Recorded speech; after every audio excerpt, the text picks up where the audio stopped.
Wrong guy. Hey, it's Walt with One Fall WrestleCast. I think we got a pretty little interesting show here today. We're gonna talk about some stuff because the proverbial shit has hit the fan. Apparently Vince McMahon raped a chick. Forbidden Door happened. All kinds of craziness went on over there, and Hellfire and Brimstone, Kane. That's gotta be Kane. Yeah, yeah, um, yeah, yeah. We'll just go ahead and go.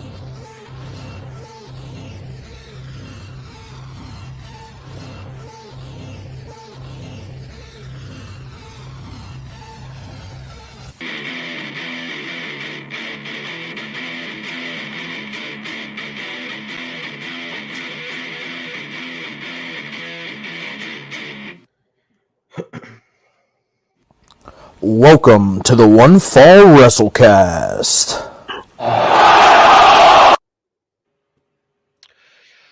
What's up, dudes? What's up, Phillips? I got hit by a fucking car this week. Yes, you did. Like me. Like Yeah, not my not like.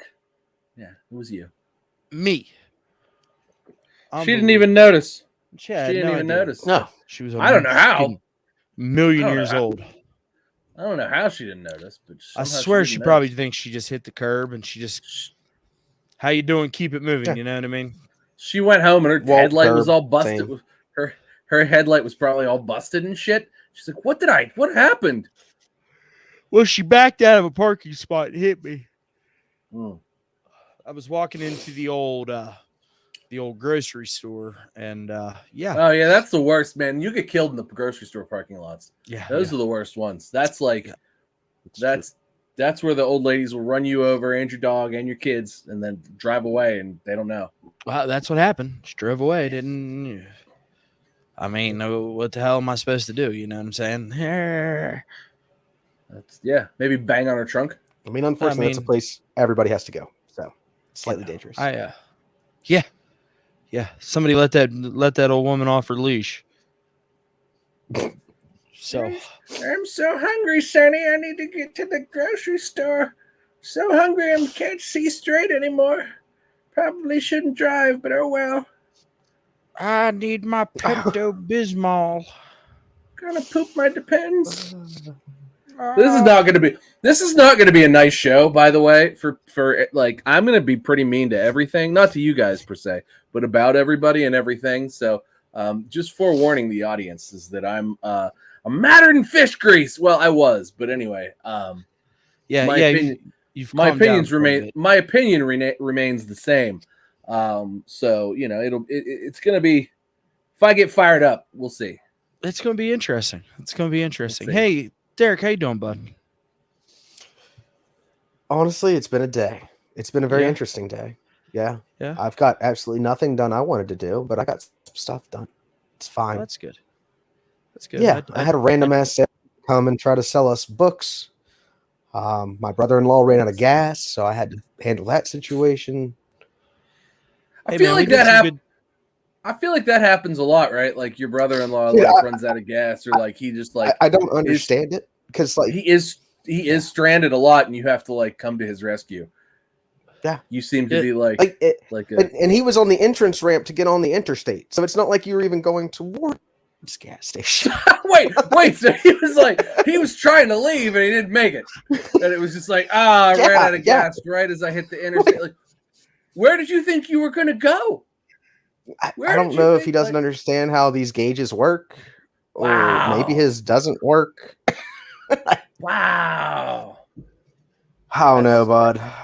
That's special. Hey, man, we did some good shit yesterday. Afternoon. Yeah, we had a great day yesterday. Walt and I got some stuff done. One nice little Jeep ride. Yeah. Nice. Gave his Jeep some pimping points. Yep. Looks real good. By the way, I ordered tires last night. 4 all-terrain tires is enough. But five is a special special the financial commitment. Well, because you can put the extra one on the back there. Yeah. You get a fun cover that says like, if this Jeep's a rockin', don't come a knockin' or something like that. Well, no, because the fun cover is the super expensive tire that I bought to hang back there. Oh yeah, I guess that makes sense. You know, I guess yeah. I bought an Xbox. Wow, that's good. A Series X. I'm pretty excited about it. Apparently, where'd you score that from? Apparently, you can just get them if you do the Xbox All Access thing. Like they're just like, all right, like you can pick it up on Friday. So I'll get mine on Friday at Best Buy. I just go walk in and pick it up. So awesome. Nice. That's the thing. You got to be committed to Xbox. You got to be committed to 2 years of Game Pass. But I feel like I've already paid for like 3 years of Game Pass, like in the past. So like it's fine. Yeah. Like I'm gonna continue to pay for it. So give me the one that plays instant load times at 60 frames per second in 4K, as opposed to, and then I can get rid of this One S, which struggles now. The One S it struggles pretty hard. I'm gonna keep the One X though, because it's a beast and it can go in a different room. Yeah, I'm excited. I'm super excited about it. I don't exactly know how well it's gonna fit in here, but that doesn't make me less excited about it. Well, good for you, bud. Yeah. Good for you. So there was wrestling. Yeah, there was. But do you guys happen to know who Rita Chatterton is? No idea. Derek, how about you? Does she like my shirt? Doesn't. I don't know, but so a little wrinkle. Yes, I do know who Rita Chatterton is. Yes. Oh, Rita that Chatterton, lady. Yes.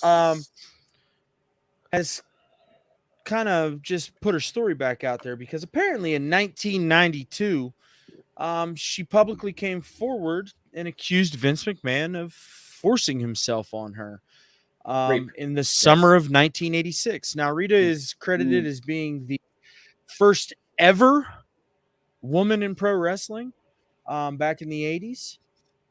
So I mean, and that, I guess apparently there was no charges that were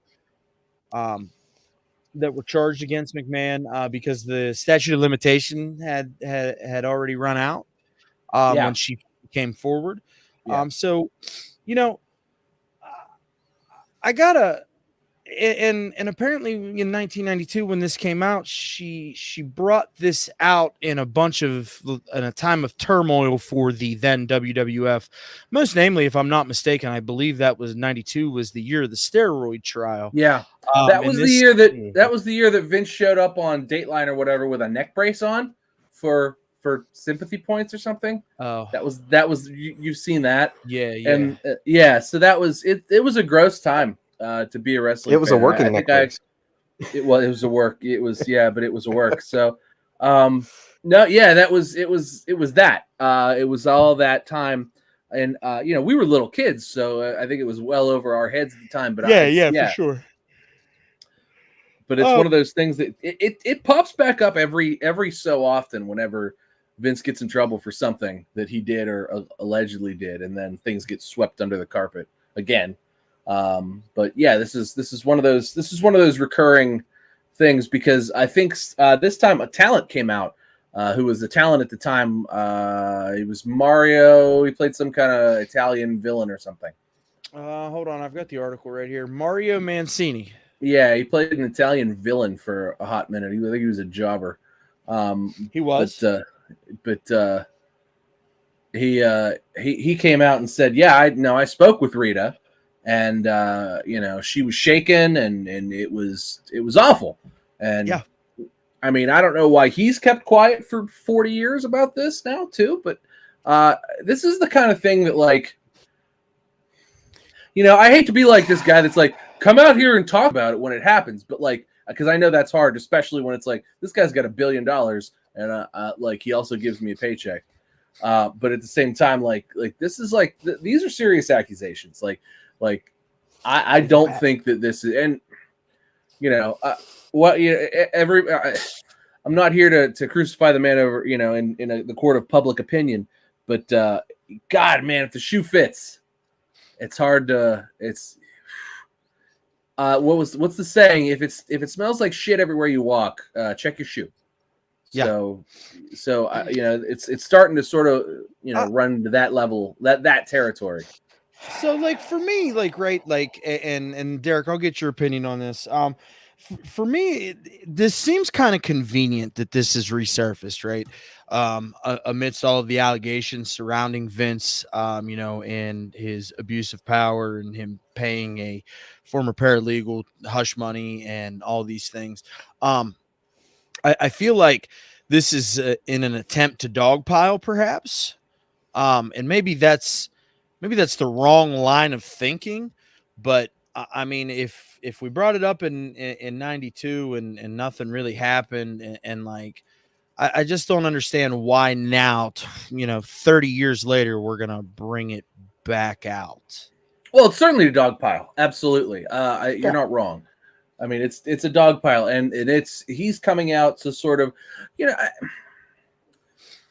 man, it's one of those things where it's like, I don't want to like make this seem less serious, because rape is serious. Oh no, that's not what I'm trying to do at all. Right. And I'm from my own perspective too, but like, I kind of laid out last week when we talked about this, how, it was,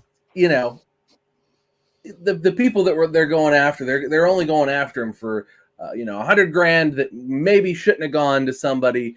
And it's not that it was $100,000 taken from the U.S. taxpayer or the fans or anybody like that. It was like, oh, the people who are, it's like, oh man, these people got maybe cheated out of. Now, mind you, WWE has made more profit in the last couple of years than they've ever made ever. I mean, we're talking money because they cut everybody and send everybody. But on top, yeah, and they've made great deals like the Peacock deal. That's $1 billion deal.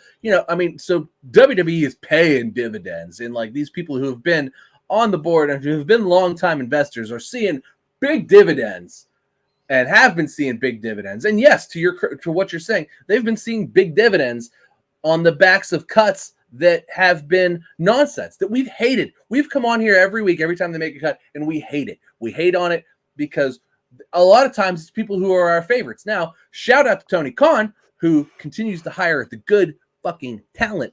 But at the same time, we hate it when these guys get cut because they're some of our favorites, right? There are people who are just in title pictures. There's people who are just title holders. Good God, am I wrong? But who did Roman beat for the Universal title? It was Braun, was it not? Yeah. So it was Bray Wyatt was the Universal Champion at the time, and they had that triple threat on the. It was that just random pay-per-view 7 days after SummerSlam. Yeah. And it was the triple threat match. Roman Reigns. It's when he first came back. At the end of SummerSlam there. And made his heel turn, and then he started the whole show up and win thing, and like he signed the contract to enter that match like after the ring had already broke and everything. But yeah, it was Bray Wyatt was the Universal Champion, but he pinned Braun so they could keep Bray strong, and then they cut Bray. And so I mean, it's one of those things where it's like they cut like everybody who was the champ got cut, and it's like these are all people who like were top guys. Like they cut a bunch of top guys. So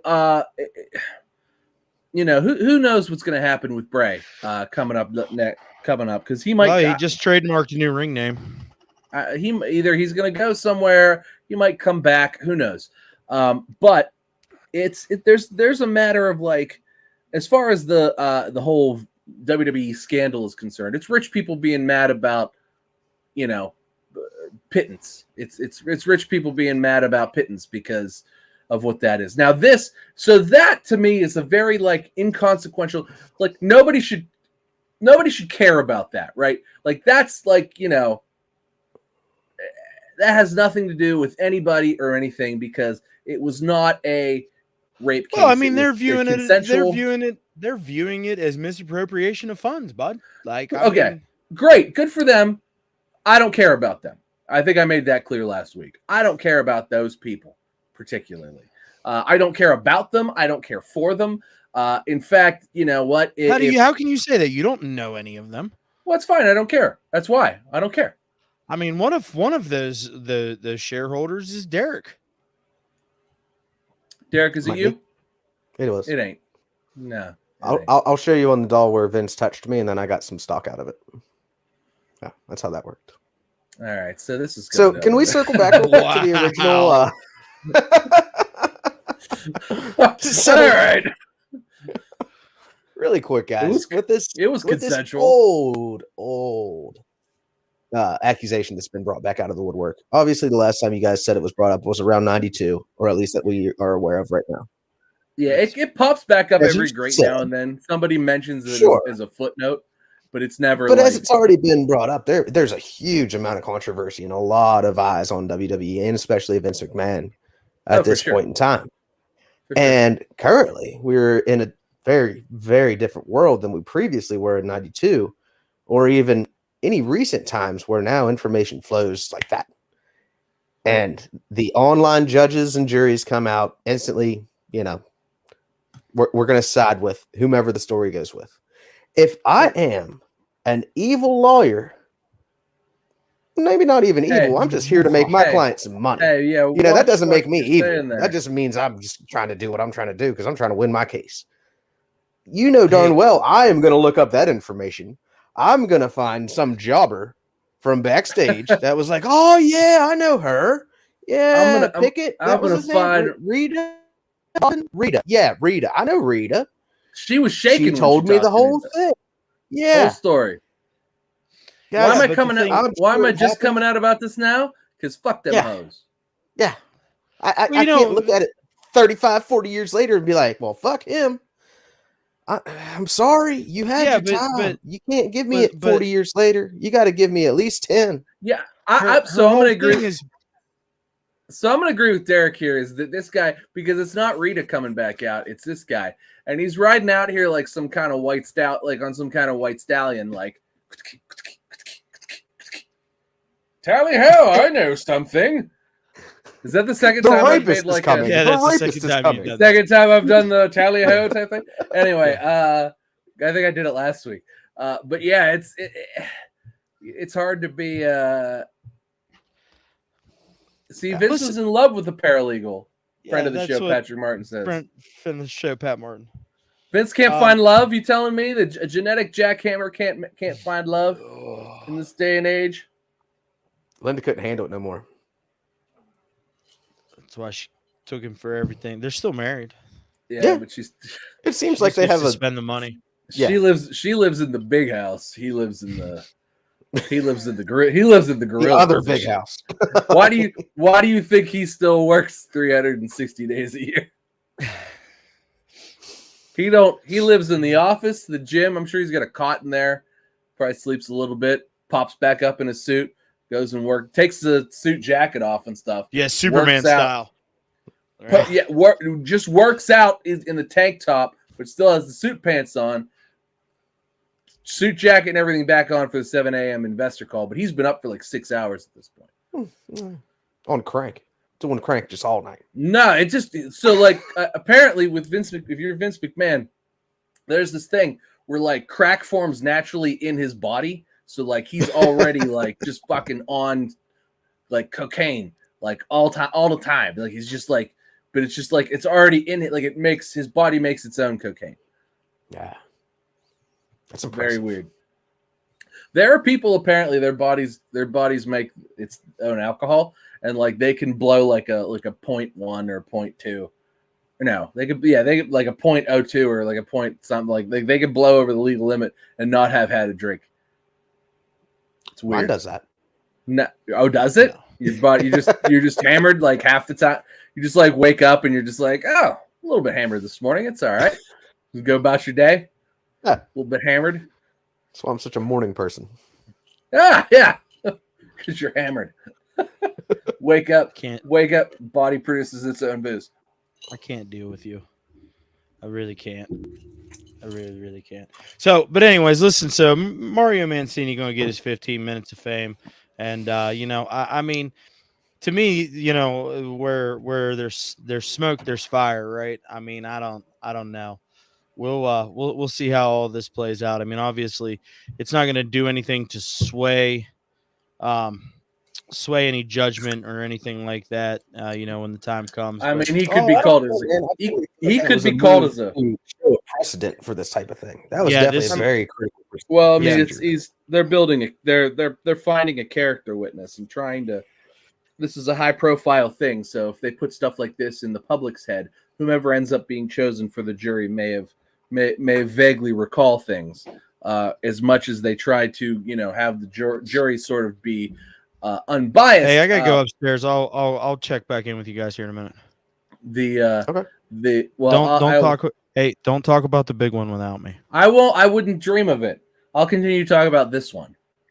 So the educated attorney would sort of try to put out there in the public opinion sphere just little snippets, little drips, little drops here that may be sort of character assassination more than anything else, just to sort of help the case. Now, again, the case itself. This is what I want to keep harping on. The case itself is rich people being mad at other rich people for the misappropriation of a pittance that is $100,000 that maybe would net them $13. They're really mad about that, like 1 month's worth of Netflix subscription.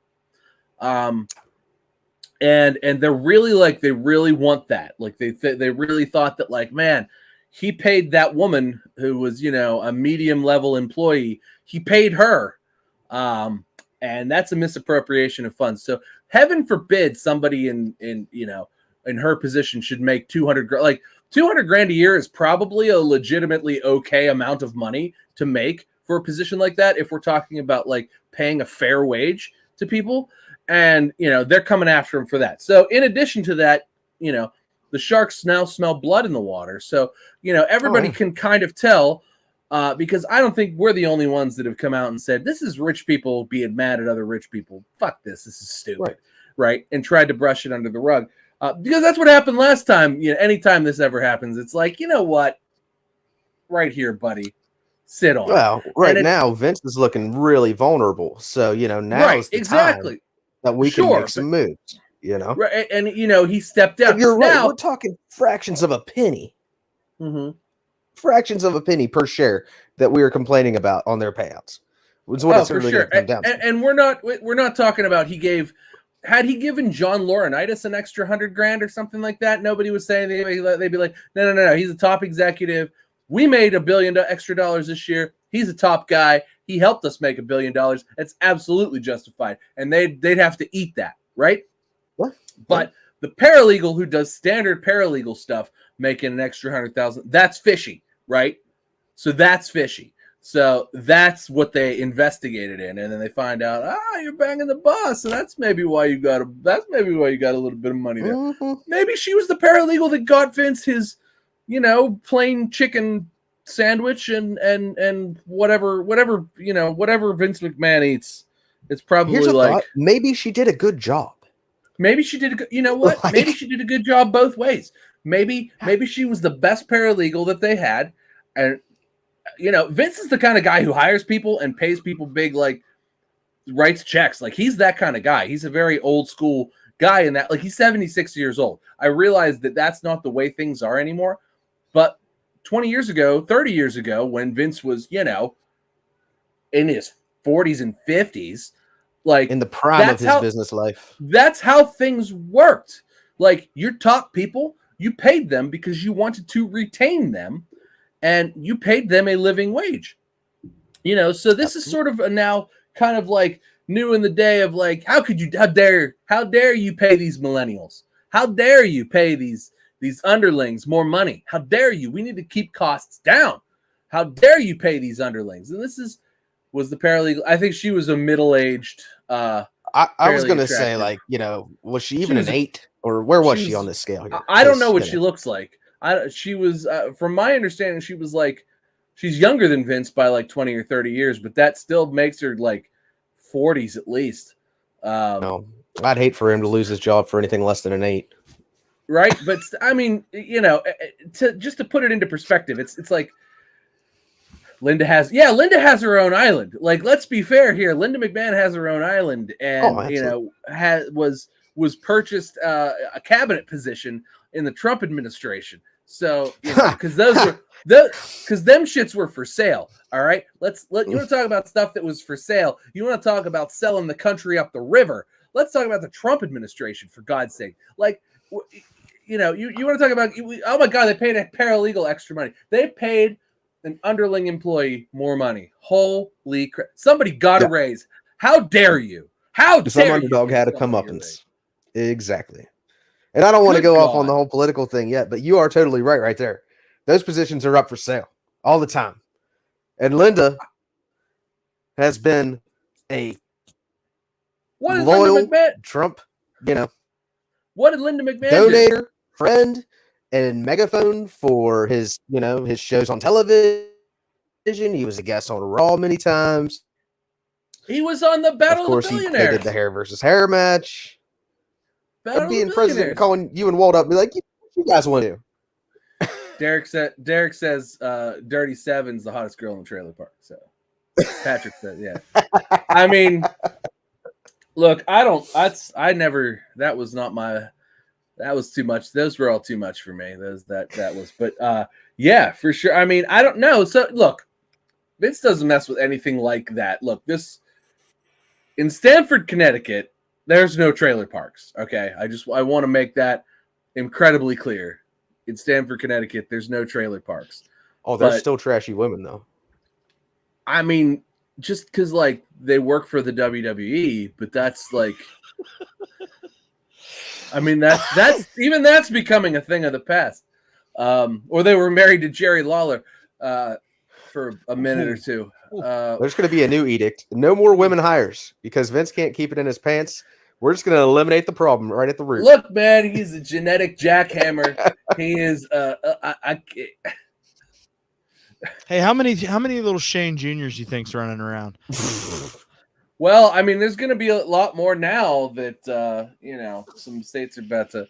You know what? We're not. We'll get there. I'm not there. A couple years from now, you're going to see somebody random come out and just start doing coast to coast off the corners of the ring and be like, "There, that's one.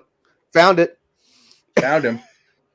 There he is. He'll come out to do a promo." Yeah, I've seen that walk before. Who walks like that? That walk's genetic. That's a genetic walk right there. It's Austin Theory. I'm just gonna call it right let's now. Let's not forget. Hornswoggle is Vince McMahon's illegitimate son. Oh, okay. Okay. Hey, did anybody watch Forbidden Door last night? Wait, Derek's watched some too. Wow, good for you guys. I actually watched today. Am I the only fucking person in the world that had streaming problems last night? No. I even had recap streaming problems, but I got it sorted through unscrupulous means, but it worked out. Yeah. Tom and I are persistent. We were watching Forbidden Door no matter what. Well, yeah, I was persistent because I got to watch like 3/4 of a match. I mean, I didn't watch the whole thing. It was like 3+ hours long, so I didn't watch all of it, but I saw what I wanted to see. The buy-in I felt like was way too long and was like, man, this is not making me want to buy shit. But it was otherwise, I mean, the wrestling was just tremendous.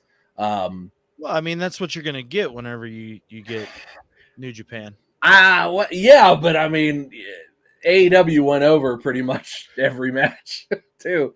I mean, are you surprised? No, God no. Although Jay White did retain. Although is Jay White all elite too? It's hard to. I don't really know. No, he's not. No, they gave us Jay White because Tony had said something in an interview about the Forbidden Door. Just like when he was talking about a big announcement, which is why we got Jay White that week, that couple of weeks. So right, he just came up because and he gave us somebody that we were like, that's not from a forbidden place, and I can't remember who it was, but I remember this. Well, yeah, it's because there's so many of them now. Hey, Cesaro, Claudio Castagnoli showed up. Yeah, I heard. How about that? That was the high point. That was the high point for me. Hey, even though I did see that he stopped and took a picture with the cameraman that everybody thought was him. He did. Oh, really? Yeah, it's not him. It's not him. That's cool. He was not the cameraman, but that's really cool. Apparently, it's a really long-term deal too, because, and like if you were paying attention to Twitter at the time when he did show up, like the party popped on Twitter. Like Xavier Woods was stoked about it, Becky Lynch was stoked about it, Naomi was stoked about it, Shayna was stoked about. Like, wait. Naomi tweeted about it? Yeah, for sure. Bro, she's not been on social media at all since the lockout. She definitely tweeted about it. Mm-hmm. She definitely tweeted about it. So she broke her social media side. No, she's been on social media. She's had some things to say. I don't believe so. Okay, well, she definitely tweeted about it last night. Okay. Pat Martin, I completely agree. He definitely needs to be champ. Truth be told, I would love to see him just real quick, like pick up the TNT title. Yeah, I would love to see him. I would love to see him in a feud for it against Scorpio Sky. I really feel like he and Scorpio could do some things, and then I want to see him take it, and I want to see him elevate it to that level, because now Mox has the interim AEW title. I want to see him with that title. And then, you know what? In fact, maybe Wheeler Yuta and Bryan Danielson can show up and take the Yale tag titles from the Bucks. I mean, what else are you going to do with them now? Wheeler Yuta cuts his own hair. Wheeler Yuta does cut his own hair. For God's sake, somebody take Wheeler Yuta to a barber. Medium. Somebody take Wheeler Yuta to a barber. For the love of God, somebody take Wheeler Yuta to a barber. Anybody, please take him to a barber. Stop, when you see him touching up his self haircut in the locker room, be like, bro, just stop. Come on, we're going to Sport Clips. We're gonna go see Reba in here. We passed one on the way in here. We got to do something with that, because we got to do something. Hey, give the guy a mohawk. I don't like his beard too. Like he needs his beard needs work. His take the man to a barber, please, for the love of God. Get him a Floby. I don't know what a Floby is, but it's the thing. It's like a vacuum. It sucks your hair up in there, and it right. Yeah. It's probably what he already uses. I was going to say he's probably already using a Floby. That looks like a Floby haircut for sure. I hate Walt had to jump out of here again, but you brought up the TNT title, and since you brought that up, I actually wanted to point out, I don't know how you're feeling about it, but personally, I feel like the Mid-Atlantic Championship already has more shine and prestige. More prestige? Because they put it on Pac. One time of being on TV. Because they put it on Pac. I mean, first of I'm all, much more interested in this than I am in the TNT title. Look, I've been more interested in Pac than I've been interested in just about anybody who's been the TNT champion thus far. Yes, maybe minus Darby Allin for a hot minute, but at the same time, I've been more interested in Pac for the whole time that AEW's been a thing. And thank God, I mean, put some gold on Pac for the love of God. Like, you want to talk about a guy who goes out there and just like they put him on pre-shows. He's a day one guy. He deserves it. They put him on pre-shows and dark matches, and he's the only guy that goes out there and works like he knows what he's doing in wrestling. Finally, they put some gold on Pac, and like Pac has already elevated that title to something where you're right. The TNT title is like it absolutely automatically means something because it's a bigger title because it's on Pac versus Scorpio Sky, and nothing bad to say about Scorpio Sky, but how many jabronis have had the TNT title before Scorpio Sky had it? All of the jabronis. They're all jabroni hot potato. Not all of them, but a lot of jabronis. Well, I'm just saying, Sammy Guevara. Okay. Look, Sammy's second reign was jabroni. In fact, Mr. Brody Lee was good. Brody Lee. Mr. Brody Lee was not a jabroni. Look, he was not a jabroni. Cody's last reign was Cody's sixth reign wasn't that great, but like his jabroni. first one was good. Sure, but 2, 3, 4, 5, and 6, not so much. Right? Or did I miss? I don't know. Did I miss 3 more? You had some decent highs with that belt, but you had some horrible lows. Whenever, and apparently we're definitely in a low. Oh, we're in low part 2 Miro was a Electric Boogaloo. TNT champion. Miro's run was good, and then he went away for a year and a half to take pictures of his wife or something. Right? I don't know what the. But yeah, well, anyway, I was telling Tom with the one match that the Mid-Atlantic Championship had on TV. I feel like that's even more important than the TNT Championship. What do you think, buddy? Even better? Mid-Atlantic up here, TNT down here. 100%. I think that the new All Atlantic Championship is going to 1,000,000% be like the Intercontinental Championship, right? Yes, I'm kind of looking at the tournament and some of the matches that were there. I very much feel like that's going to be the IC Championship of the 80s, right? When like all of the great workers were Intercontinental champions. Like all of the guys that have great in-ring ability were in that tournament. And all of the matches in that tournament were great in-ring matches.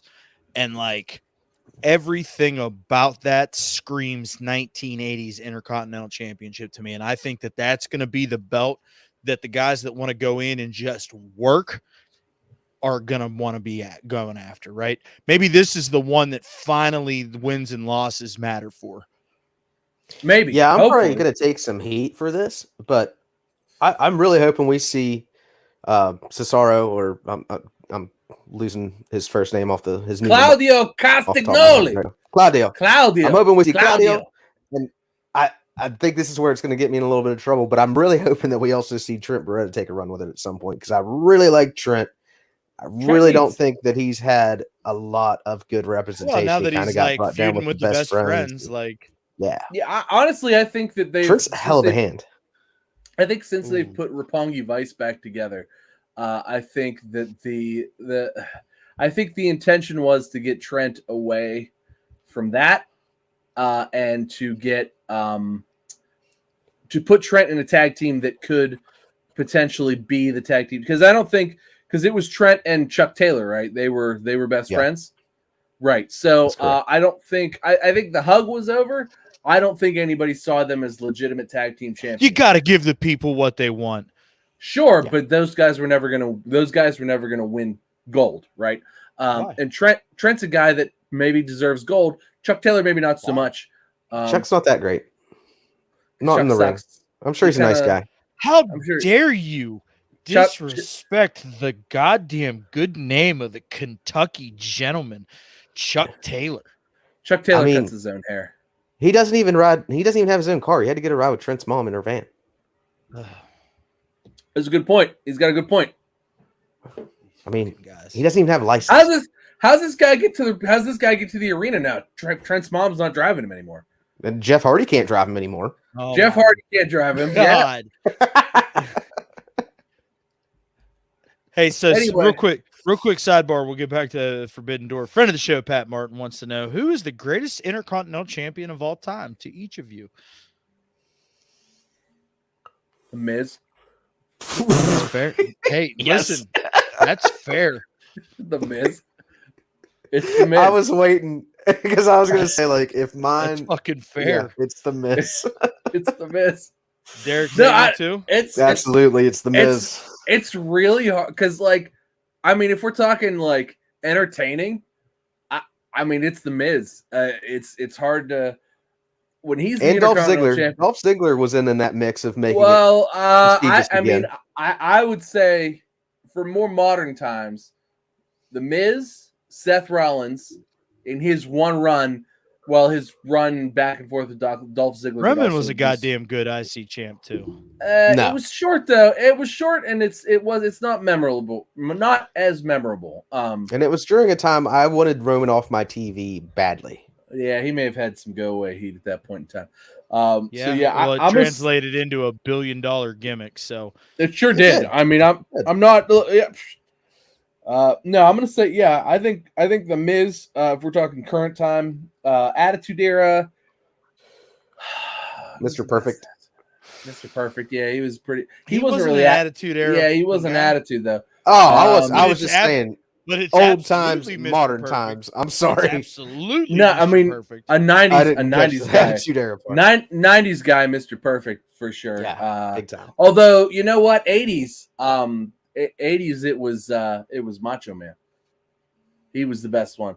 Yeah, but you wanna know who else was a super underrated Intercontinental Champion? Pat Patterson. Gold Dust.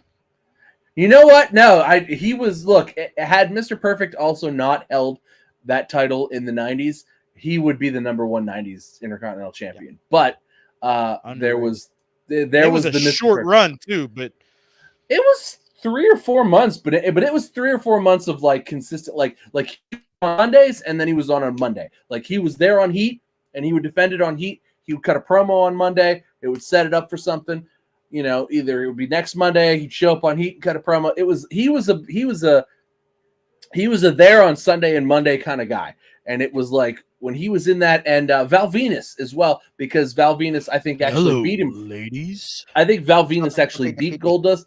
Am I wrong? But Val Venus beat Goldust for the title at least once. I think it traded a couple times. Not on that first reign. That's too early for Val Venus. Okay, but they traded it once too, and I want to say there was because he kicked him in the nuts. Like like I remember like in his second reign when he beat Val Venus to take the Intercontinental, he shattered his dreams, and that was like for whatever reason it hurt Val Venus more than anybody. It was like when Rick Rude used to take the Atomic Drop, he would take it like so much. It was so much more when Rick Rude got an Atomic Drop versus anybody else. He would like. Well, I mean, there is a Twitter account. Rick Rude sells Atomic Drop. Yeah, it's so much. It's so much better. It's so good. Every day there's like several videos. It's great. Every single day. It's fantastic every day. Good follow if you're a fan of Rick Rude's work. Really, and you could just go back through and watch them.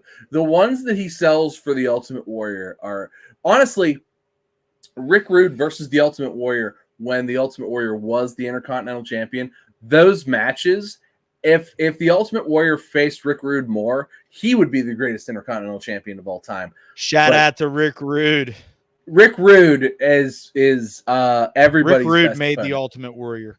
Rick Rude's everybody's best opponent. Period. No doubt about it. No doubt about it. All right, so let's circle back into Forbidden Door. Did you guys talk about the three-way tag team championship match, winner take all?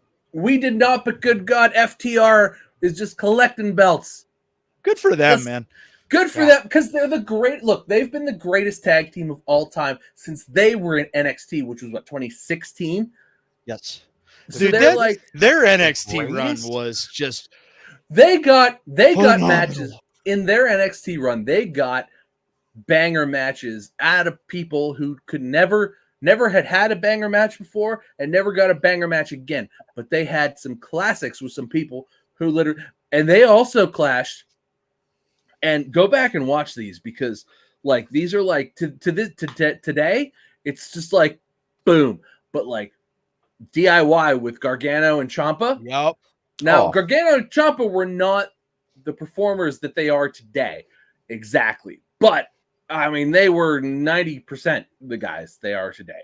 And go back and watch those matches because, oh my God! Like if you go back and watch it you can't, like, you have to stop. It's the kind of match you have to stop and catch your own breath. You're not even wrestling. I got a question here. Okay. So Tom, this one's for you, bud, right? So like, I don't know, maybe like 7 months ago, we were talking about FTR and you said they should have stayed in WWE. They'd have been more successful there. Do you still feel that way today? So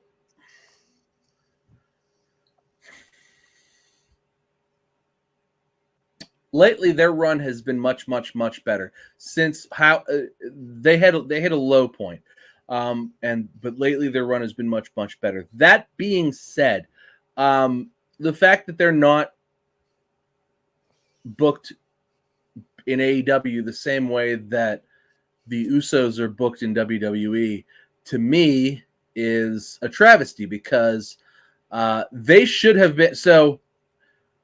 Jurassic Express had a really long title run that didn't mean anything to anybody. And FTR is right now, despite like just collecting gold left and right out of every other promotion. And let's be fair, because we're talking about every other promotion: Ring of Honor, AAA, IWGP. Am I missing? Do they have more belts than that? Did you say I said AAA. I said AAA. AAA, Ring of Honor, and the IWGP now. That's all they have. Okay, so it's three, but it's three. So but those are all outside titles, right? Like they put the ROH titles on them, just because Tony owns the company now, and they're the steady hand. They can just hold it, and they can do this belt collector gimmick type of thing. But at the same time, there's Damien. He's dancing. But at the same time, like, they had their one little run with the with the AEW Championship or the AEW tag team titles, but it wasn't significant. It was short. Like, it was short, and it was sort of inconsequential. And then they were in the Pinnacle, and then that sort of like they just stopped, fizzled. Like, they just sort of were like, nah, we're just gonna do the MJF thing. Although the Pinnacle was great, like it was doing good things.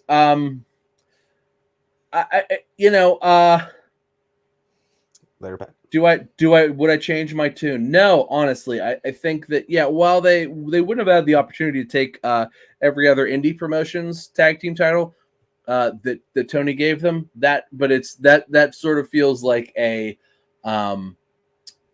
consolation prize to me, because they're not. All those titles are not like, they're not the top promotion belts. Like, they were just able to go take all the belts from the Chooches. And it's like, well, now I have all the Chooch belts, and I don't have the top two promotion belts. So, like, they got all the Chooch tag. They beat all the Chooch tag teams. The world tag team champions of Chooch. Yeah, they beat the Japan Chooches, they beat the Ring of Honor Chooches, they beat the AAA Chooches. So and I hope they show up in Tennessee and take Ric Flair's belt, whatever he's wrestling. So then they're the unified Chooches. Yeah, they've unified all the Chooch, all the Chooch belts. They've unified, and so I mean, I don't feel like their three championships are the same as having a really long dominant AEW title run or a really long dominant WWE tag title run.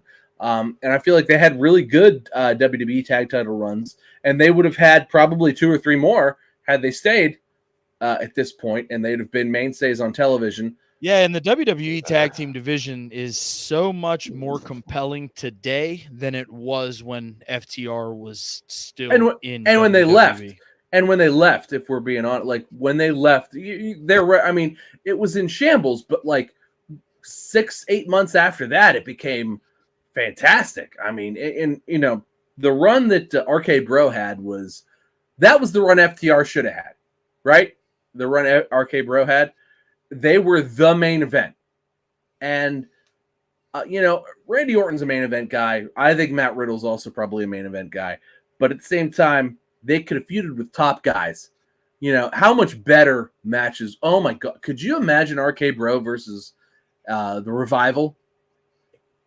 Could you how good would those matches have been? Like, I mean, we inserted Chad Gable and Otis. Chad Gable's fantastic. Otis is good, but they're not the Revival, right? They're just not.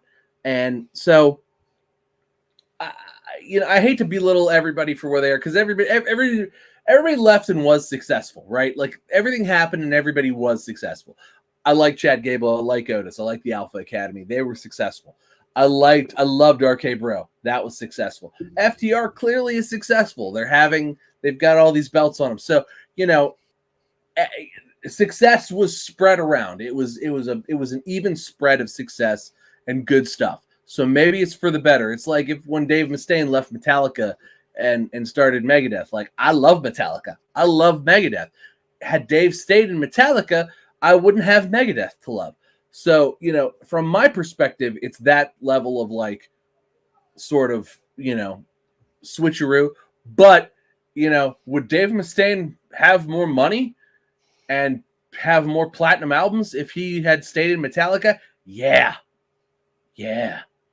So, That's where we are. That's the comparison. That's the ultimate comparison here. Had FTR stayed in WWE, they would be Dave Mustaine staying in Metallica. All right, so yeah, we got a little in the weeds there, but they're happy. I think that's another factor we need to put in there. They seem like they're having a good time. They're happy. That should be number one. Out here collecting belts, even if they are chooch belts. Now they're chooch belts. You've collected all those. It's like the rings and the stones with the Marvel thing and the click and the snap and the shaboom. And now we face the Young Bucks and we take that. Well, they need to collect that. Look, they need to collect those two. If they collect those two and then have a good long second AEW title tag title reign, I'll eat my words. I think first they got to go to Impact. I would love to see who's the Impact tag champs right now. Is it still the Good Brothers? I can't say that for certain. Is it really?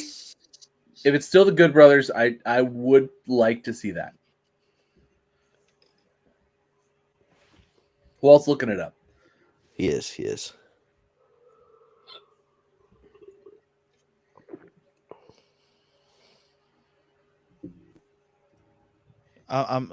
don't have to sit in awkward silence while I look it up. Do we not? Okay. Is that not so FTR? So FTR. It is the Good Brothers.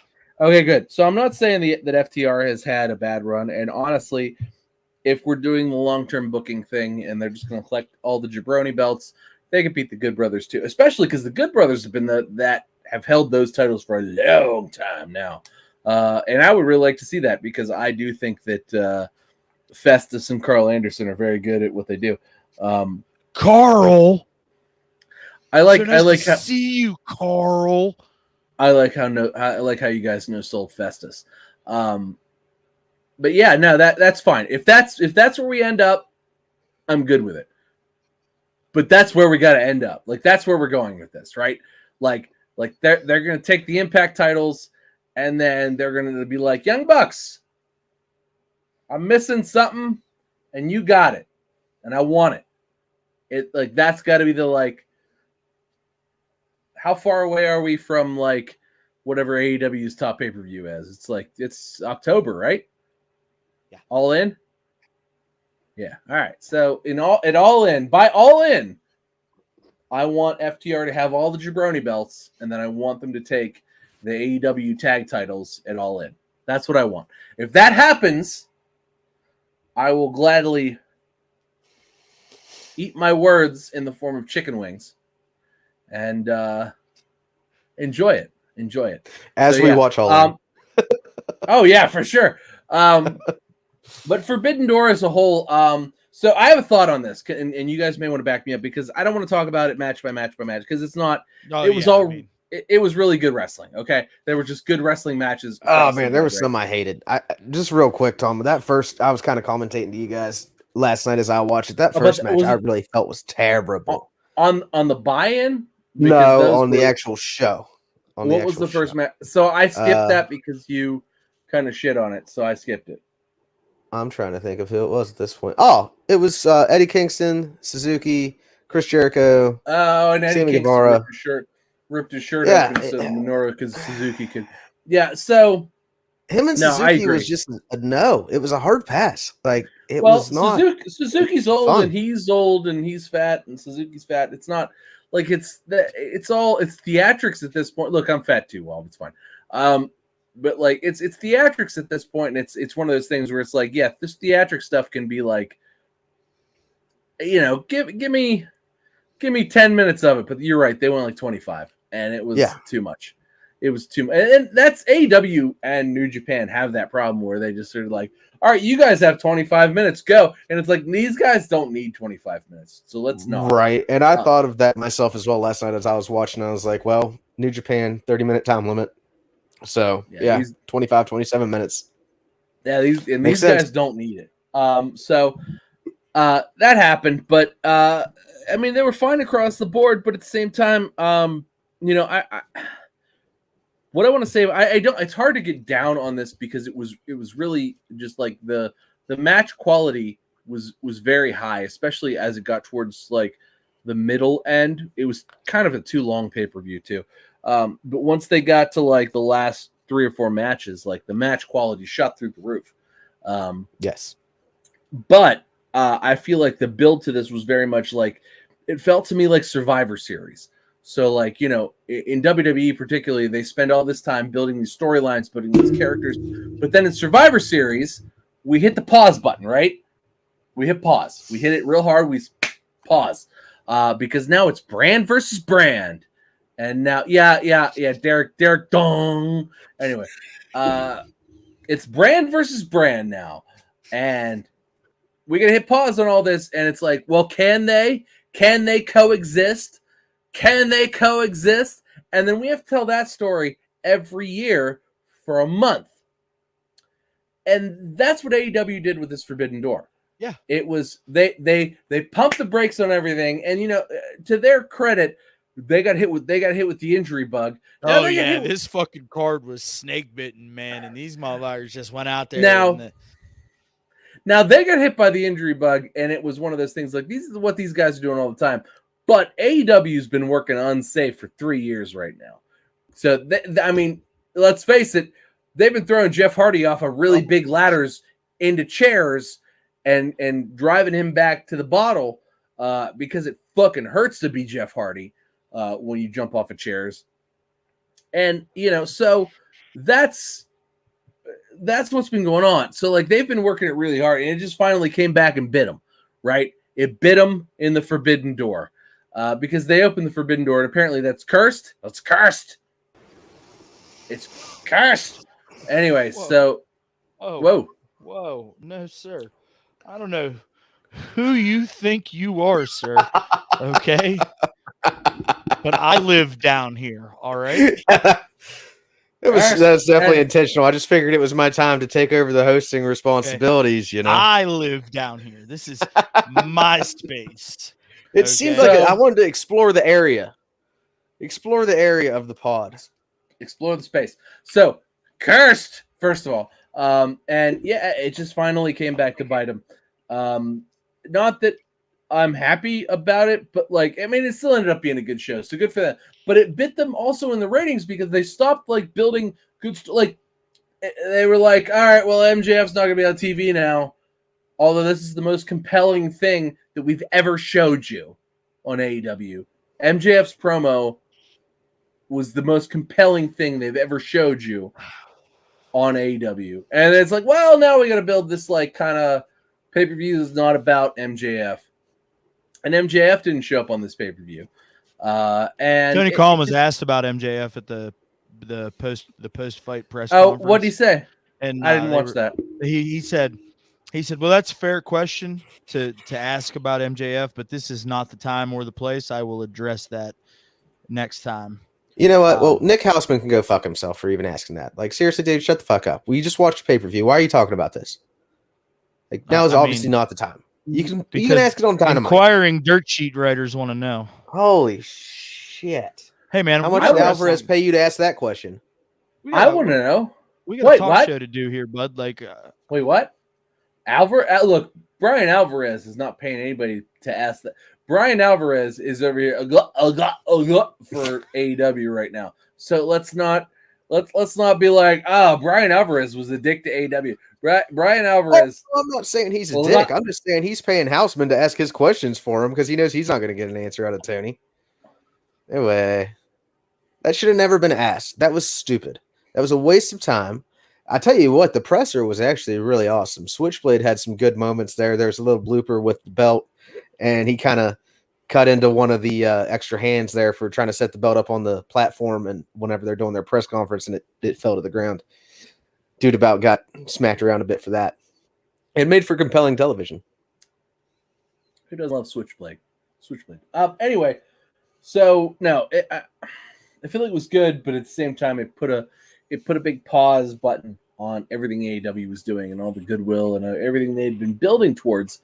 And the ratings reflected that. And, you know, they're going to have to work really hard to get those numbers back. Like, they lost a lot of eyeballs. They're really going to have to work really hard to get those numbers back. And, you know, I'm here for it. I don't disagree with what they were doing. but I felt like they had something, and then they had to like pump the brakes for something that was not going to build their television audience. And as we all know, yeah, but it paid them dividends though. Did it? Will it? Well, no, because they're a public, or they're a private company, but there's no, like I was just trying to, connect. I see. All right, see what I got there. you. I mean, right. but it didn't. It didn't pay them. But it dividends. did. That's the You problem. know what is going to be paying problems. dividends is whenever he comes back, though. That's going to be the hugest pop-in ratings we've seen since CM Punk. Who? Whenever MJF comes okay, back. Yeah. I mean, they're going to have to like advertise that though. They can't surprise people with that. They're going to be like, MJF is back. That's going to see. That'll be the first one that. That'll be the first one that bumps above 1 million. They have to look. That would kill the entire storyline, though. But it would like their ratings are going to be dead. Like once they say MJF is back, he speaks. Like they almost have to like unless they do it on a pay-per-view, where it's already like the numbers are already sold. But even then, like that's going to entice you to buy the pay-per-view. But I don't know. I don't know. AEW's in a weird position right now because they're sort of in their own sink or swim position at this point. I felt that the wrestling was really good, but at the same time, they really I don't want to say they lost fans, but like people were like, I'll come back later. It was a very like pause for them. It was a Survivor Series moment, and WWE would have like they do this too, but WWE Survivor Series is still their stars. And like, sometimes at Survivor Series they introduce The Undertaker, who is a generational talent of epic proportions. And so the Survivor Series is very special because, especially in the last few years when The Undertaker was not quite a full-time talent, he would be there sometimes where he would be teased to be there. This isn't quite that for them yet. And, maybe in the future it will be. I think a lot of these guys were over. I think Okada was very over when he came out on Friday. And then I think Okada was very over when he came out for the match. I think the matches were great. I think they really did those, just straight up work rate matches. This was a work rate match pay-per-view. And I think it delivered on all fronts. I have no qualms. Sure. I have no qualms with any of the in-ring stuff. But where does I look forward to watching it.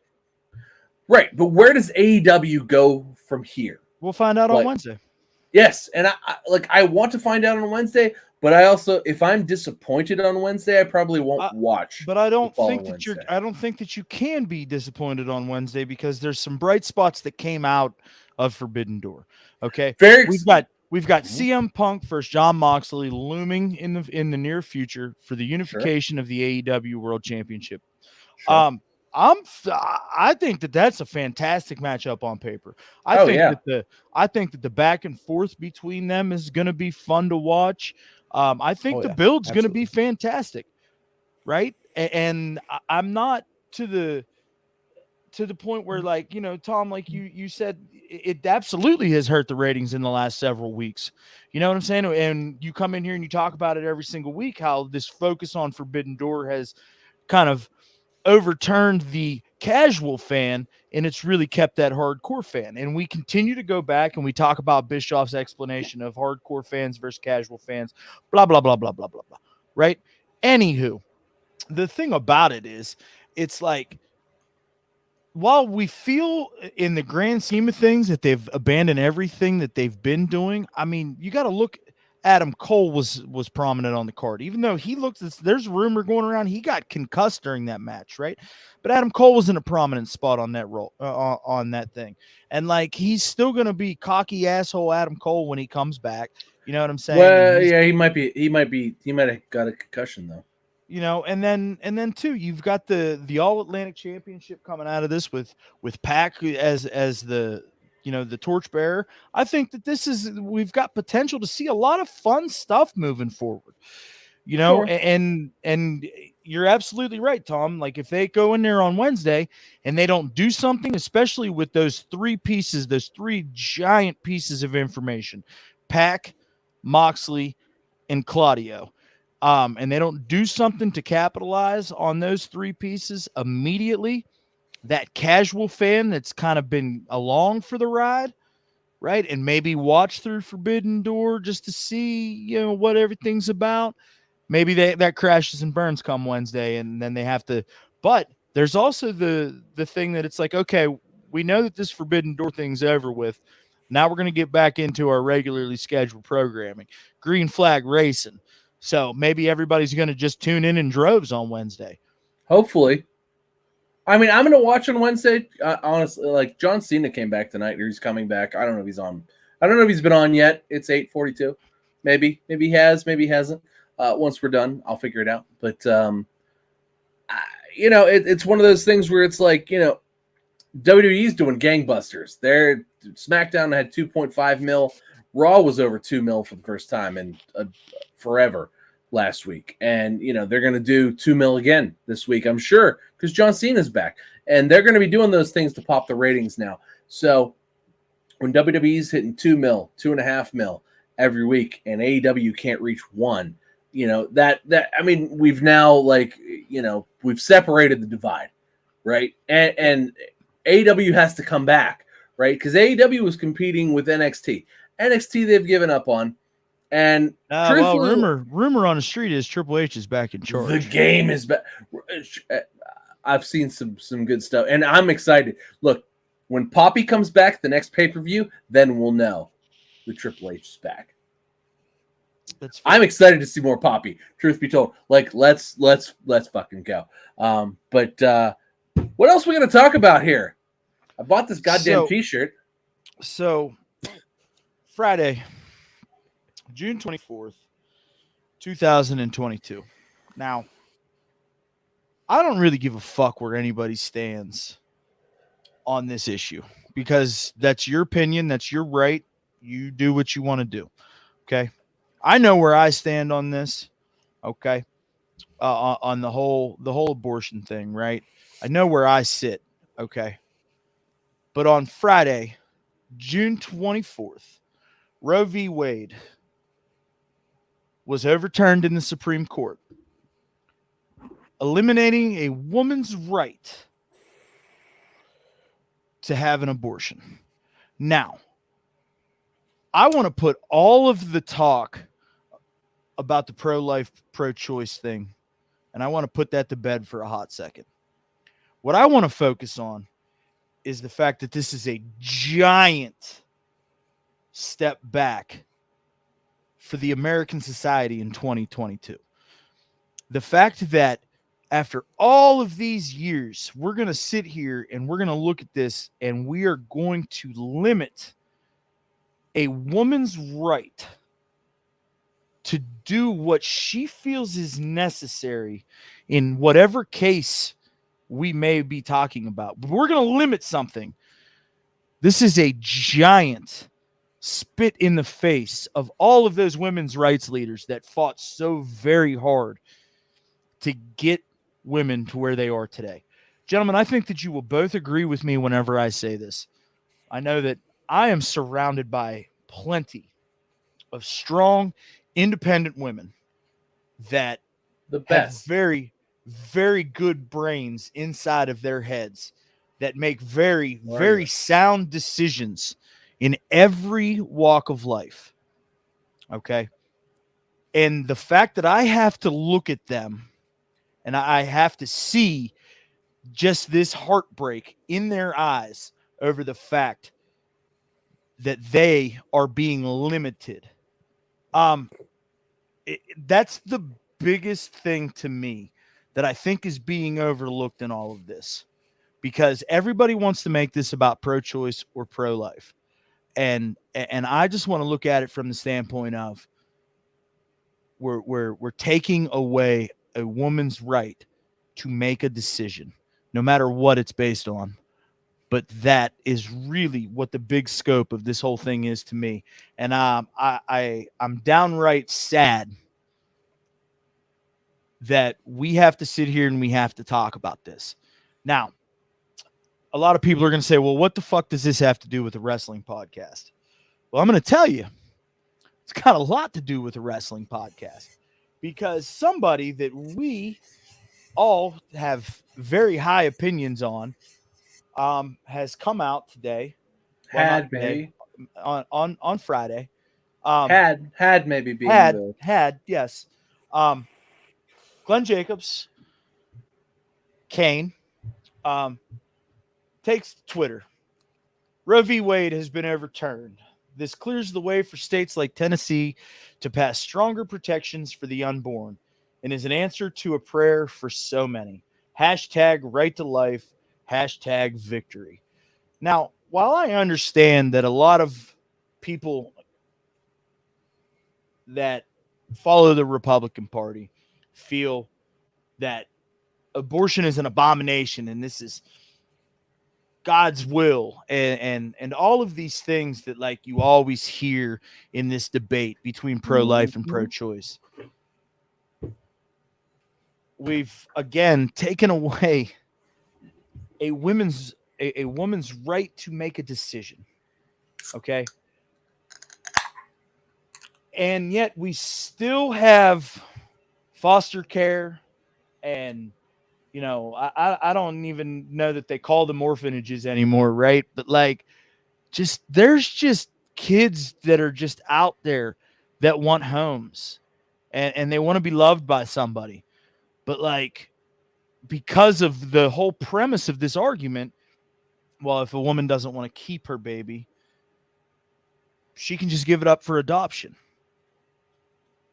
But what about the hundreds of thousands of kids that wake up every day hoping today's the day? What about those hundreds of thousands of kids that lay their head on the pillow at night and they pray that maybe tomorrow will be the day? We don't fucking think about that, right? We're out here just serving our agendas. And we're about to dump more and more and more. We're about to dump more into there. Like that's system. The like, exactly. Like and Tom, I know you're going to go off on a tangent here, so let me just throw in my 2 cents real quick, and then I'll let you have it. Because I know you're going to go for a minute on this, and you've got some opinions that we're definitely ready to hear. But I think basically, I saw a meme today that summed it up. It was, we can't even supply enough formula for our current American children. And then, our foster system is overloaded. And then you've got foster kids down here just drowning under the water. Like it makes no sense. What are we doing here? As we can't even support the ones that we have. I'm not advocating for destroying all kinds of innocent fetuses, but I'm just saying there's a choice. And until you have a uterus, I don't think you need to be too involved in this choice. And considering that the Supreme Court is loaded 7-2, male to female, and one of those females, I'd like to point out, actually voted for this measure.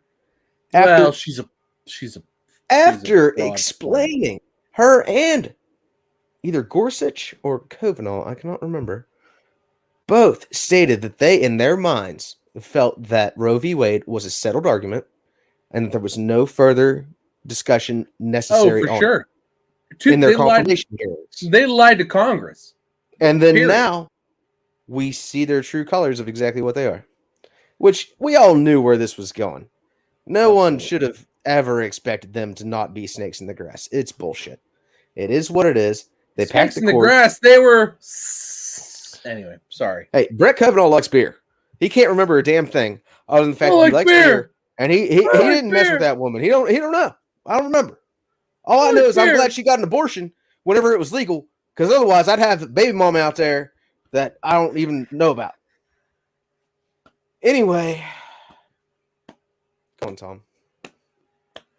All right, so God, I don't want to go off on a weird tangent here because this is a wrestling podcast, and if I go off, and I'll just go because this is spider webs, right? So I want to deal directly with Glenn Jacobs first, and then I'll talk about the reaction to that. So Glenn Jacobs, Kane, comes out to say, "Oh, finally, so many prayers are answers. Whose prayers are? Look, number one, God, I hate religion. I really do. I hate it with a big fiery passion. I grew up a Catholic, and then once I decided that being an apologist to all of these things that felt cruel when you think about them logically, my Catholicism slipped. I'm pretty sure God doesn't exist, because if he did, he needs to apologize to me and to everybody else in that regard, because fucking, his that followers man did not are make Mitch McConnell. There's no way. Yeah, well, yeah, that's a good point, but at the same time, like, if his church is his word, fuck him. Okay, if that's the truth, if that's the thing, you know what? If I show up and they're like, Tom, the Catholics were right, and wrong you turn, were wrong, pal, and you were wrong, I'll be like, well, see you later. Look, I will swan dive into hell if that's the case. Okay, open your arms. Anyway, so to to discuss this a little further, so many prayers for, like, one, the religious aspect of it is we are a separated church and state. Okay, the church should not dictate. No church. Look, there's a zillion churches. None of them should dictate anybody else. Okay, so my particular, like, no church should dictate me. This abortion thing doesn't even concern me at this moment, other than the fact that I have a wife and I have a daughter. Okay, what the hell was that? Anyway, so That was my wife. She's great. Her uterus is still intact. mine's not. Anyway, so thank you for lightening the subject. Anyway, No, I'm just glad she picked this moment to do that. Like that. well, Thanks, I honey. appreciate her for lightening the mood. But so with Glenn Jacobs, like, oh, he's a libertarian. I'm a libertarian. Blah, blah, blah, blah. The state shouldn't get involved. The state. Why is the state getting involved? I mean, you guys know, being pregnant is a very personal thing for a woman. It's such a personal thing that as involved as we all were in our wives' pregnancies with our children, sorry, babe, you did this to me. Yeah, I did. I'm sorry. But it's going to be good. I promise. We all had those kids and we love them. But you know what? At the same time, I support a woman's right to decide, this is wrong. This is bad. Something's going wrong. Not to mention, rape, incest, every other, like, terrible all the other terrible things that could happen. Like, could you imagine, like, okay, so we're raising our own children. Our wives are, we tried, we had the kids together. It was a very, like, traditional, but like that's the, like we're the majority, right? But right. In the minority of things, like, could you imagine, like, if your wife was raped and then, like, she got pregnant and now you have to raise her rapist's child? Yeah, because that's where it is. Like, it's not like, no, that can't be terminated. Well, that has to constant happen. reminder every single day of that trauma. Yeah, and there it is. And we've taken that choice away. Yeah, and now you hate that kid.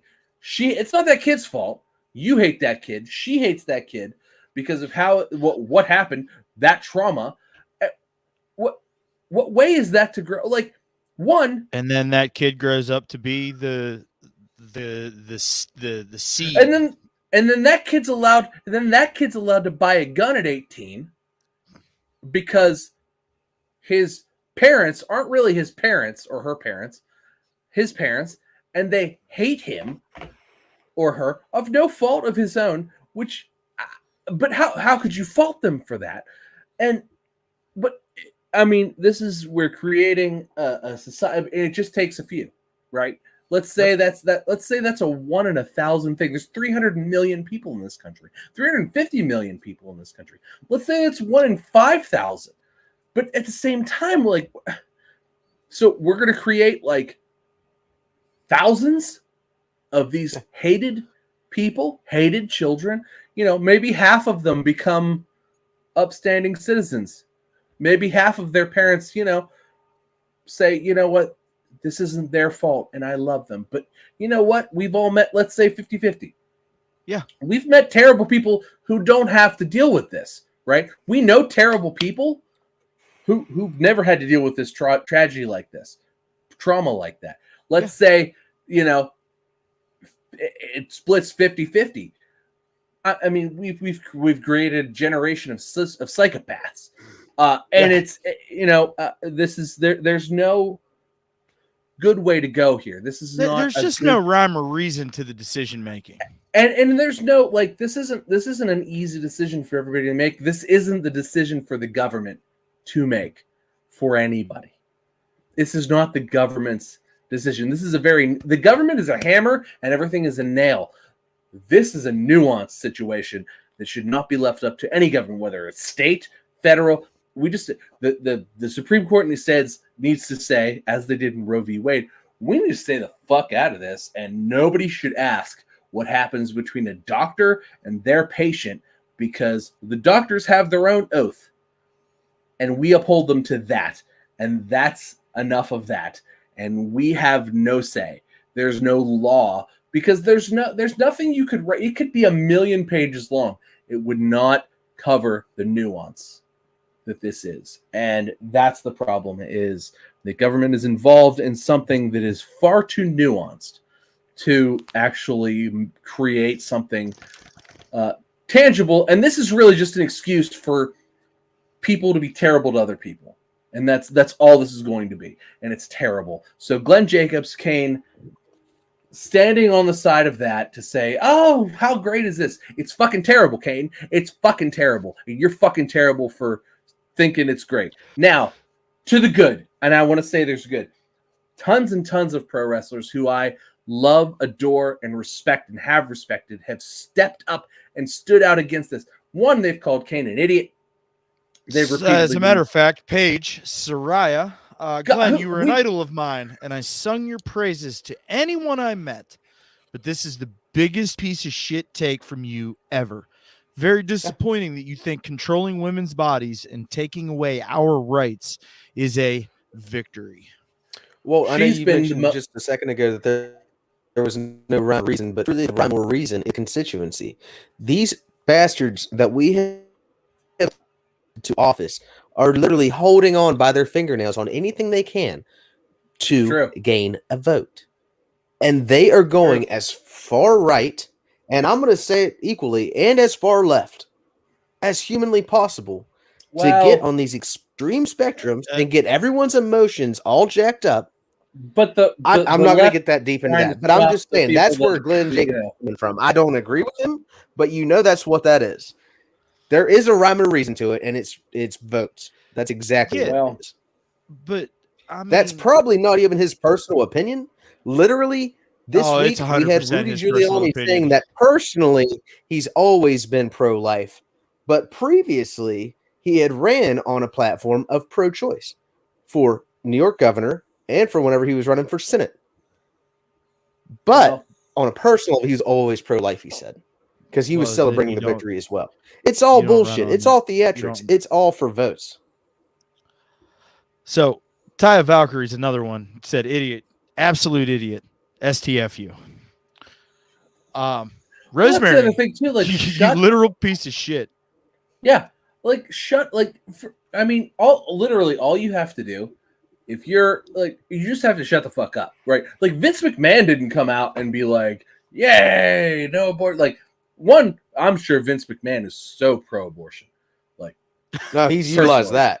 Yeah, that's absolutely, absolutely. But at the same time, like, the genetic jackhammer. All you have to do is shut the fuck up. But no, of course not. Of course. And not only that, he's doubled down. on this, like a couple times.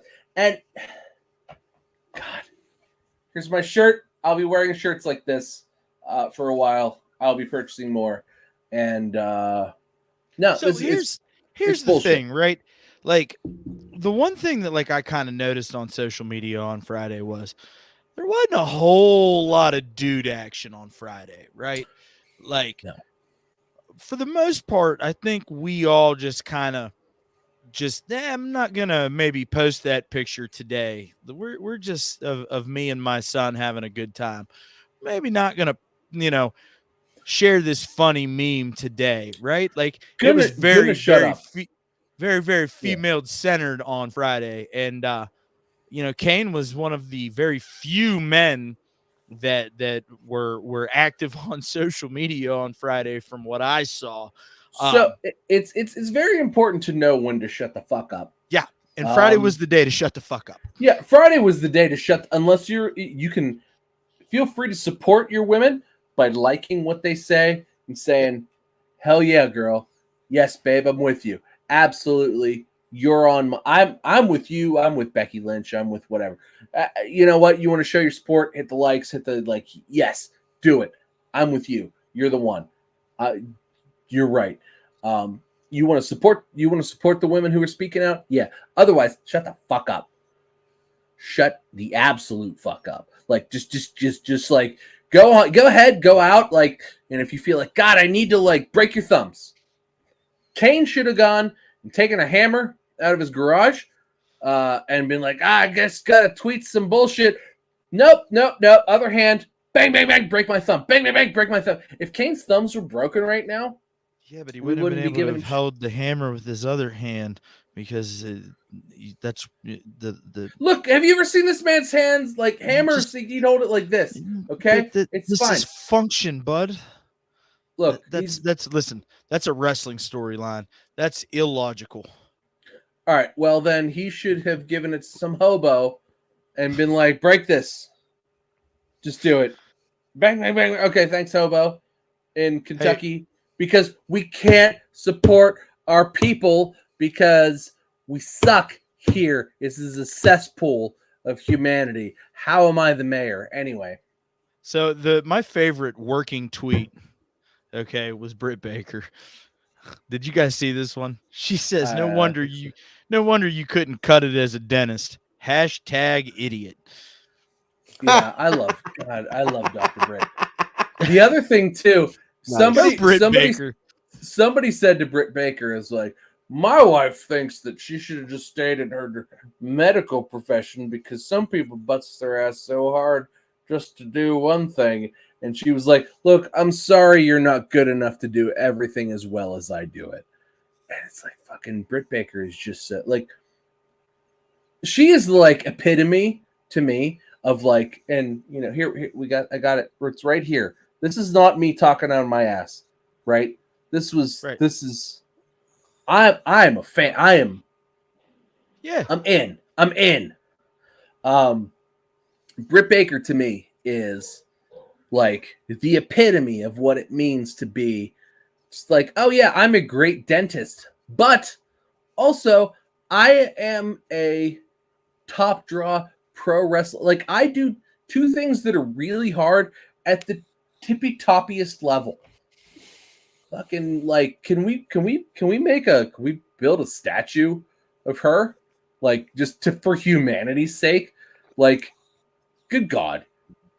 Love Britt Baker. But yes, I'm glad you said that because it really brings in people whom I love very much. Britt Baker being one of them. I really like that they're all on my side and all on our side as far as this is concerned. So like Britt Baker, Finn Balor has come out. Liv Morgan is donating all of her cameo. So honestly, I kind of feel like we should just like throw money together and like get Liv Morgan to do a cameo for us, and then we could have it be our intro. We'll talk about we should talk about this after the fact. Yeah. Liv Morgan is down. Has spoken out about it. Who else spoke out about it? You already mentioned Rosemary and a few others, and who else? I said Finn Balor. Hey, Waltman. He said breaks my heart reading this shit from you. What the fuck, man? Oh yeah, even Walt. Oh god, even Waltman. Okay, good. Waltman. Good. You know, Rosemary, to make light of things a little bit, Rosemary would kind of make a demon child, so I don't know how I feel about that. I'm here for it. I'm here for the demon. I love Rosemary. Good God. And like she's great. Great gimmick. I love like you want to talk like she's the best Impact gimmicks, like, period. Maybe it's a little hokey, like it wouldn't work anywhere else, but like no, it's hokey, but it's fun. So she's only she could pull it off. At the end of the day, guys, all right, this is just it's a sad time to be an American in 2022. It's a tragedy. I'm really disappointed that somebody that I really enjoyed, being entertained by in my younger years, feels this way. But you know what? That's his right. He can feel however he wants to feel. Sure. And it's our job as somebody that wants people to respect our opinions and our views on thing. And I don't always agree with the things that you guys say, but it doesn't mean that I still don't love and appreciate you. And like, I think that's the part, and we can slice it however we want to slice it. I'm more focused on the rest of it, man. And the fact that after all this time, we decided that we're going to touch this and we're going to overturn this. And it's real goddamn disappointing. And I'm going to close this out, and we're going to move on to match of the week. Becky Lynch said it best. I choose to be a mother to a daughter that I could safely deliver and afford to raise, a daughter who deserves autonomy over her own body. Banning abortions doesn't stop them. It stops safe ones. God bless you, your ignorance, and your lack of uterus. The man, Becky Lynch. Yeah,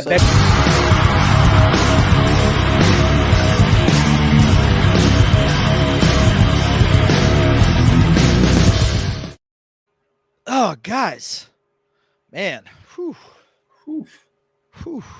We got through it. I think we did okay, huh? What do you think? It was not bad. That went better than I hoped it would go. Yeah. So we'll go with that. Let's go match of the week. Tom, what you got, buddy? So I always pick like these 4-way matches. The 4-way with Adam Cole and Switchblade and Hangman, and fuck, that was good. Holy crap! Like the end kind of got mucked up a little bit. I think Adam Cole got hurt. I think he's got a concussion, which sucks. But at the same time, like, good Christ. I mean, you put some of the best guys in the ring ever, especially, Switchblade, Adam Cole, and Hangman, Adam Page. Like, you put those guys in the ring together, and it's just not. I mean, it's not fair. It's not fair. That was great, as was FTR winning the IWGP. It was just good. Look, I'm not a big New Japan follower, but I felt that the match quality, and that's, I feel like, what we really go for here. The match quality really was off the charts with this stuff. They really went out there and just tried to knock it out of the park, and I think they succeeded. I would like if they did this again next year, however, maybe less Survivor Series-ish, where it sort of halts everything cool that's going on and just is like, hey, we're about to have these really great matches all together. I don't know how they do that, but again, I'm not, like, it's a several $1 million thing that I'm not being paid to do. So, great match. That match, that Fatal 4-Way for the IWGP Championship was fantastic. Just Fantastic. Although FTR, again, I have to shout out. Yeah. They're out there doing the damn thing. Top guys. Top guys. Yes. Derek. All right, so I'm going to go with actually one of the few 1v1s of the night from the pay-per-view, Will Ospreay and Orange Cassidy. I know, overall, Orange Cassidy has been somewhat of a joke, laugh, gimmick, junk match kind of guy. But whenever he wants to turn it on, and whenever he wants to put on a match, the things that this man can do with his hands in his pockets is quite impressive. And we saw that last night 100%. The back and forth between the two competitors, the entire match itself was just a phenomenal technical spectacle of what you should expect between two top tier talents. And we haven't even seen Orange wrestle in quite a while now. So for him to come out and put that type of show on, and it wasn't the stupid, funny stuff. There was, one or two spots, but that was perfect technical execution. Obviously, well, Ospreay won because he's not going to give up the US IWGP title, which I kind of found weird because I haven't. No, not true. Juice Robinson's holding the belt, but is not the title, like the official champion. He just has the belt. Yes. Will Ospreay. I've looked this up because I was very confused last night because Juice was giving him a promo and he had the belt on his shoulder. Apparently, Will Ospreay has the title itself. Does this sound odd to you guys? So it's literally what I read today. I promise you. Because I was confused as well, and I didn't want to use this as my match of the week if I didn't understand the whole situation. Now you're kind of making me a little nervous. I thought Juice Robinson won it at the event in the United States that they just did like 3 weeks ago. See, from what I read today, that it wasn't official. Tom's looking hard. Tom is looking hard. I don't know. I don't know anything. No, I think I mean you got good internet. Come on, I can't do it. I've got horrible internet.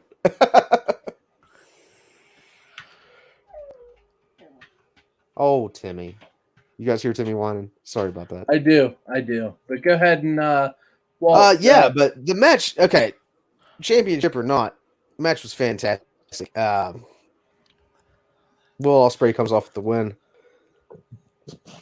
But like I've said, the stuff Juice vacated it on June 11th. Interesting. Yeah, because Juice Robinson won a Capital Collision in Washington, D.C.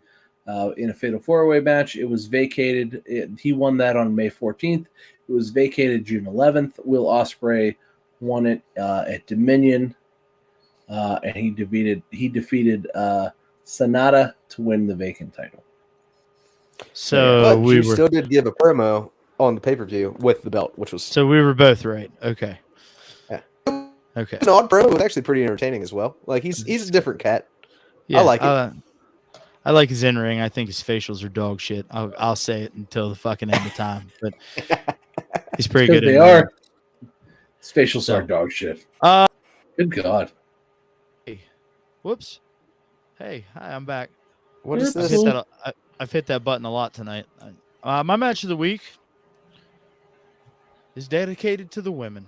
And again, it was another one of the 1v1 matches on Forbidden Door last night. And this was the one match that I got the privilege of watching, and that was Toni Storm versus Thunder Rosa.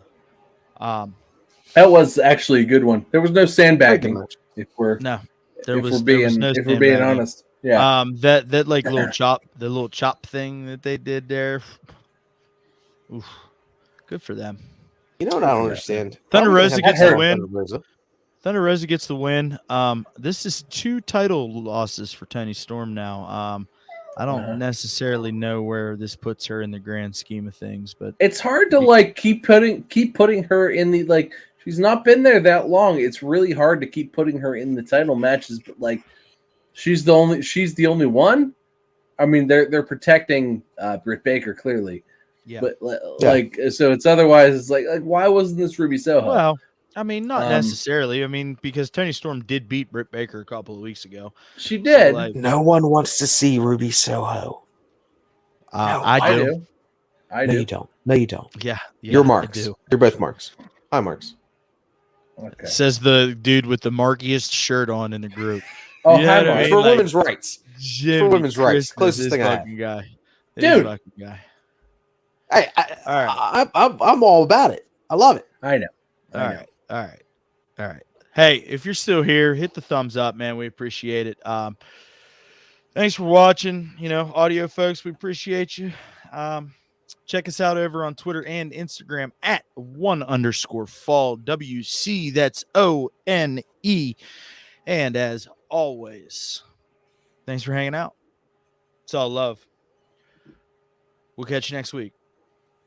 One Fall WrestleCast.